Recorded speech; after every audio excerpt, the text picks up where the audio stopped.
Welcome to this new video where we're going to talk about new information regarding Clutch. Clutch, remember, is a new open-world racing game developed by former developers of Forza Horizon. It's scheduled to be released in spring 2027 on PlayStation 5, Xbox Series, and PC. It's an open-world racing game with customization and a real story set between Nice and Monaco in southern France. It's a game we already have quite a bit of information about, and I've actually made quite a few videos on it. So feel free to check out the other videos on my YouTube channel about Clutch. That way you'll really know all the details that have already been officially confirmed about the game. The good news is that the developers have just released a whole bunch of new information about the game, since they did a big interview where they gave a lot of details, especially about the driving mechanics and the physics. So today, I'm simply going to share all this new information we have about Clutch with you in this video. But before that, I have 3 quick things to tell you. The first thing is that in this video, even though I'll try to make it as clear and smooth as possible, there will be moments where we'll have to go into detail about certain, let's say, slightly more technical aspects of the game's physics. If that annoys you, feel free to skip ahead in the video.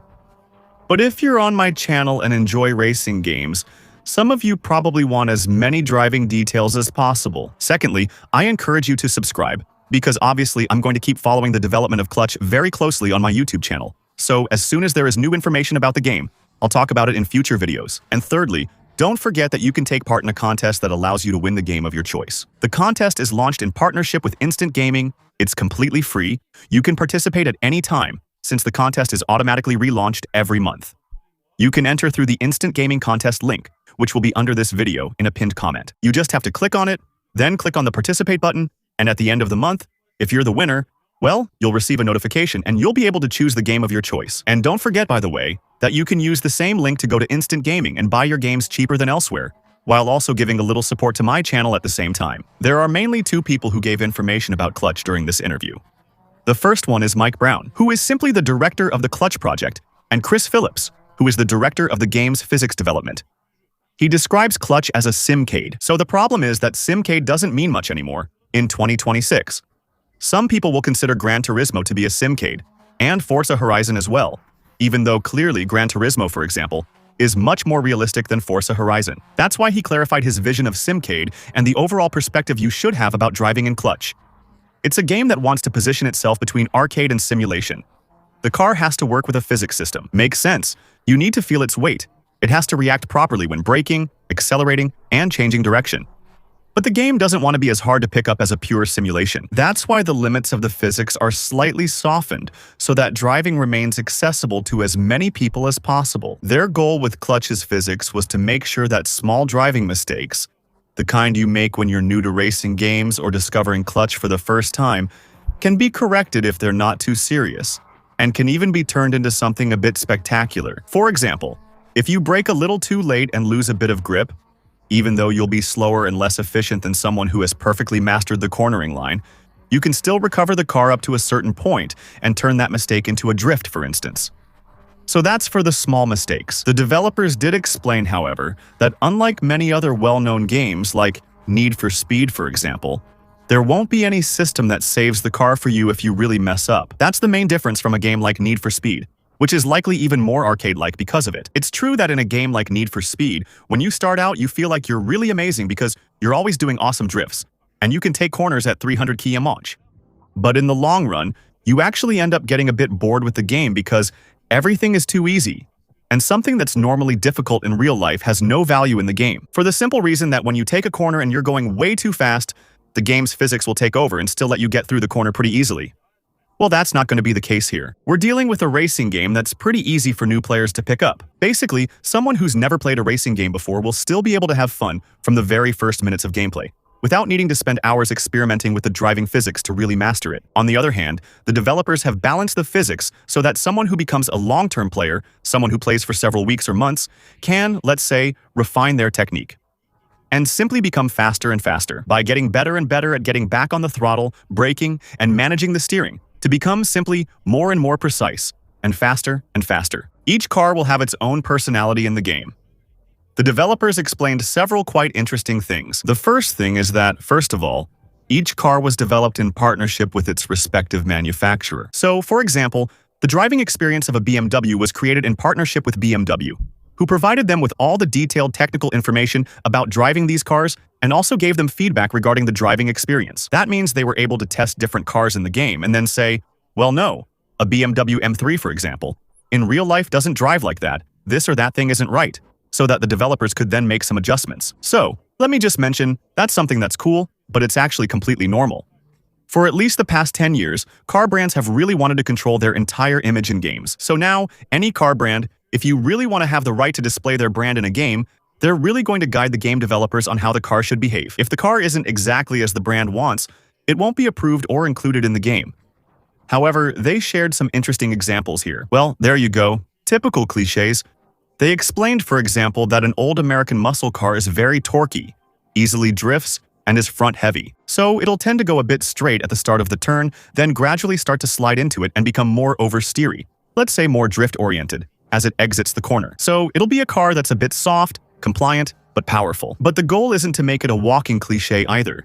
And it's not to make it undrivable, super heavy, or really soft like a cruise ship, just because it's American. So, each car will really have its own behavior, detailed behavior to bring out, let's say, the essence of its driving experience. They use the Porsche 911 GT3 RS as an example, a car built for racing that's extremely responsive, precise, and demands more skill. But they explained that this doesn't mean the car will be impossible for a beginner to drive in the game. They also confirmed the first 3 cars we should have in the game, the 3 starters. Let me know what you think in the comments. Personally, I understand, but at the same time, I'm a bit disappointed. The first cars would be the Mazda RX-7, the M3 E46, and the Ford Focus RS. So, they're not high-performance cars, but they're not junk either. And I have to admit, when we saw in the game trailers and gameplay the Renault Twingo or even the Fiat Multipla, I thought it would be really cool to actually start with really basic cars like that. But on the other hand, well, it's true that the game centers around our main character Theo, who, when we take control of him, is already someone well-known. He's a sponsored driver, a driver who lives in Monaco. So he's someone who already has, let's say, quite a bit of money and resources. So it might also make sense that we don't start out in an XR Picasso either. In any case, for these 3 car examples, they explained that the RX-7 would probably be the easiest to handle, the most balanced. A very pleasant car that's easy through corners, while the M3 E46 is more of a drifter, with the accelerator playing a key role in handling. The Focus RS will be front-wheel drive, so it'll feel very different, with the front wheels pulling the car. So each model will have, let's say, its little characteristics slightly amplified in the game so that you can immediately feel the difference in handling from one model to another, but without overdoing it. The goal isn't to make it a caricature either. The devs explained that all the physics in the game were created in-house, that it's absolutely not the default physics engine from Unreal Engine 5 since, in fact, the graphics will be handled by Unreal Engine 5, but not the driving at all. It's their own physics model, and building their physics engine let them focus on 3 key areas. Now, we may get more technical. The first thing is weight transfer. Basically, it's the way you feel the weight of a car when you're driving it. For example, when you brake, you get the impression that the front becomes heavier. When you accelerate, it feels like the car is thrown backward. When you take a turn, it feels like the weight of the car is really pushed to the outside of the turn. It changes the entire traction of the car, its whole behavior when you accelerate, brake, or turn. And it's really something central to the driving feel with a controller. Just like the tire model. They shared specific examples of their work, highlighting the tire model as one of the game's most advanced and realistic physics features. They wanted the tires to realistically respond to the car's weight transfers, and load changes, just like in real life. Here, whether you accelerate or brake more or less, their grip is never completely constant. So it's out of the question when you're driving a car on clutch to simply have, let's say, a kind of grip gauge that's always the same. The grip will constantly change. Several dozen times per second, it will be calculated for each of the car's tires. They specifically talked about all the work that was done on load sensitivity and on the tire's slip angle. The first, load sensitivity, is a simple principle. When you press down on a tire, either because of actual weight or because the car has a lot of downforce and is pressed to the ground by the air, you might think that since you've increased the load on the tire will have more grip because it's pressed harder to the ground. But in reality, that's not how it works. Indeed, when you press a tire to the ground, it will have more grip, but at the same time, the tire is deformed by this extra weight. But this extra grip is not applied in a linear way across the entire width of the tire at all. Grip doesn't increase proportionally with added weight. Pressing twice as hard on a tire doesn't double the grip. According to the developers, this is a particularly important point in the game's physics because, for example, in a corner, the mass of the car is shifted to the outside of the turn. The outside tires are therefore much more loaded. They will gain grip, but not enough to fully compensate for the grip lost on the inside tires, which are simply less pressed against the ground. This is one of the reasons why weight transfer has such an influence on the behavior of cars in the game. The second thing they gave more details about regarding how it works in clutch is the tire slip angle. This refers to the difference between the direction in which the wheel is turned and the direction in which the tire is actually moving. When a car turns or starts to drift, the tires don't follow exactly the angle indicated by the steering wheel.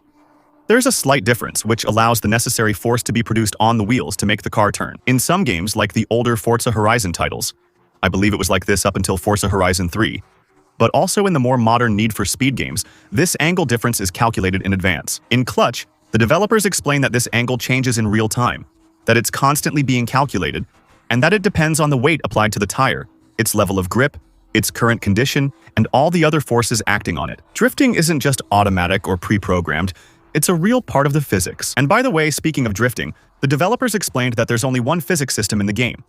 There's no separate drift physics, unlike in a game like Need for Speed or the Crew Motorfest, for example, where when you start drifting, the game recognizes it and puts you into a different physics mode than the base game.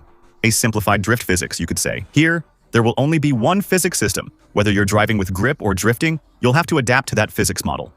As for drifting, the developers explained that for now, they're still working on it. The cars in the first trailers or gameplay footage likely won't handle the same way in the final game. They said they want the car to stay stable during drifts, but not excessively so. It will mainly be up to us, the players, to find the right steering angle, counter-steering, and the right amount of acceleration or braking to keep the car drifting or not. It will also be harder to master than basic game physics, much like in real life. They also said all gadgets in the game will use basic game physics, especially the harpoon, which we discussed briefly in another video. The harpoon will let you hook the car onto something to take a turn faster, for example, or to anchor yourself somewhere. The winch, the way the harpoon reacts, will all be calculated based on the game's basic physics. There won't be any special physics suddenly triggered. So, on paper, we have a game that looks like it's going to be a relatively realistic Simcade. We have driving mechanics that were developed entirely by the developers of Clutch. It's not, let's say, some pre-existing system that's just been modified. We have cars that use real driving data, very significant weight transfers, a tire model that seems pretty advanced, and driving that looks easy to pick up but at the same time demanding enough for drifting and also for really performing well. We'll see how it turns out. The good news, though, is that the very fact the developers did a live stream really focused on this topic shows that the developers do care, that at Maverick Games, they don't take physics lightly. Let me know what you think in the comments. Does this reassure you or not? Are you satisfied or not with what's been announced? Also, feel free to leave a like on this video. If you enjoy my videos, it always gives my channel a little boost, a bit more visibility, and it also gives more visibility to Clutch. Feel free to follow me on Twitch for regular live streams where we discuss, test, and play video games together. Use your Prime sub via the link below to support my channel. It means a lot to me. Thank you for watching this video and see you tomorrow for the next one. Bye.